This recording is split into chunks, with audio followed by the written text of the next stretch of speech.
मुख्यमंत्री नीतीश कुमार भविष्य में भारत के प्रधानमंत्री भी बन सकते हैं, लेकिन उनके मंत्री किसी ब्लैक लिस्टेड कंपनी के मालिक के साथ केक काटते हैं और उन्हें खिलाते हैं।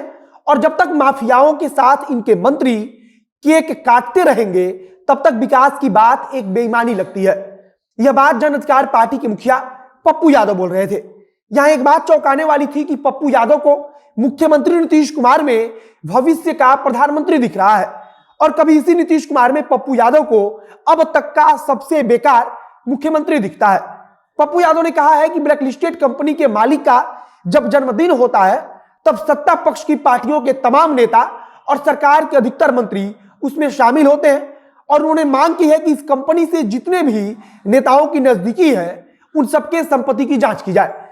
पप्पू यादव ने राष्ट्रीय जनता दल के सबसे बड़े नेता का बिना नाम लिए हुए कहा कि इस ब्लैक लिस्टेड कंपनी में उनकी भी हिस्सेदारी है। पप्पू यादव का मतलब यहां तेजस्वी यादव से था या फिर लालू प्रसाद यादव से था, लेकिन उनका निशाना लालू प्रसाद यादव के परिवार पर ही था। और पिछले कुछ समय से पप्पू यादव लगातार लालू यादव के परिवार पर भी निशाना साध रहे हैं। आखिरकार जो नीतीश कुमार पप्पू यादव को सबसे बेकार राजनेता लगते थे, वह अचानक से प्रधानमंत्री के योग्य कैसे लगने लगे, यह अपने आप में एक बड़ा सवाल है। अब नमस्कार, मेरा नाम है मोहित कुमार सिंह और आप देख रहे हैं हमारा विशेष कार्यक्रम एक्सप्लेनर।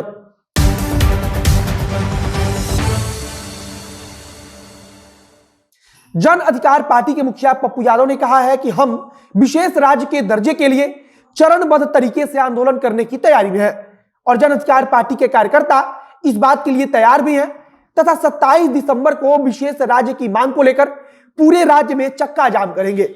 और अगर इसका कुछ असर नहीं हुआ तो फिर आगे आने वाले जनवरी महीने में रेल को रोकने का काम करेंगे।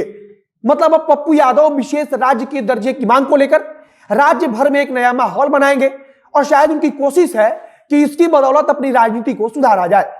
पप्पू यादव पटना हाईकोर्ट का नाम लेते हुए कह रहे हैं कि अदालत के द्वारा ब्राडसन कंपनी पर करोड़ों रुपए का जुर्माना लगाया गया है, और उन्होंने यह भी कहा कि यह एक ब्लैक लिस्टेड कंपनी है, और जब इस ब्लैक लिस्टेड कंपनी के मालिक का जन्मदिन होता है तब सरकार के अधिकतर मंत्री उसमें शामिल होते हैं और केक भी खिलाते हैं।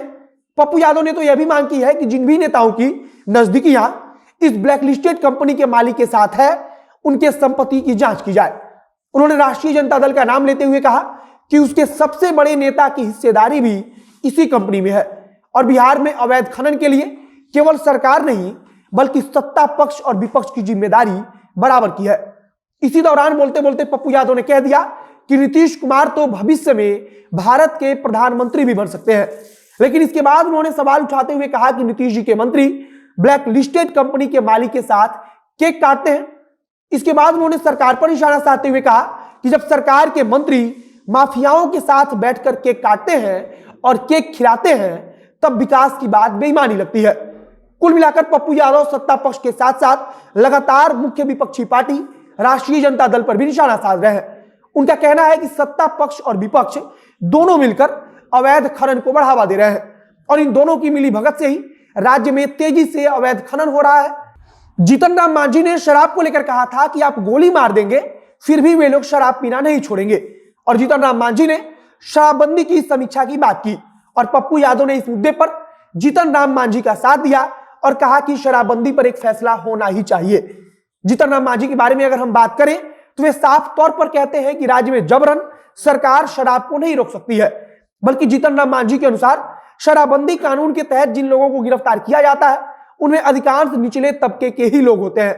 फिलहाल पप्पू यादव अपनी राजनीति को एक बार फिर से सुधारने के लिए विशेष राज्य की मांग का मुद्दा जोर शोर से उठाने वाले हैं। पप्पू यादव की तरफ से 2 मार्च तक की योजना भी बना ली गई है, और कहा गया है कि 10 जनवरी को रेल रोको कार्यक्रम के बाद 16 जनवरी को ही एक राज्यव्यापी सम्मेलन होगा तथा 23 मार्च को गांधी मैदान में एक बहुत बड़ी रैली का आयोजन किया जाएगा। यह रैली विशेष राज्य के दर्जे की मांग के साथ साथ किसानों के मुद्दे को लेकर भी होगी। फिलहाल जन अधिकार पार्टी के सुप्रीमो पप्पू यादव के बारे में कहा जा रहा है कि वह भी एक मजबूत साथी की तलाश में है, और पिछले कुछ समय में यह खबर आती रही है कि वे कांग्रेस पार्टी के साथ भी जा सकते हैं।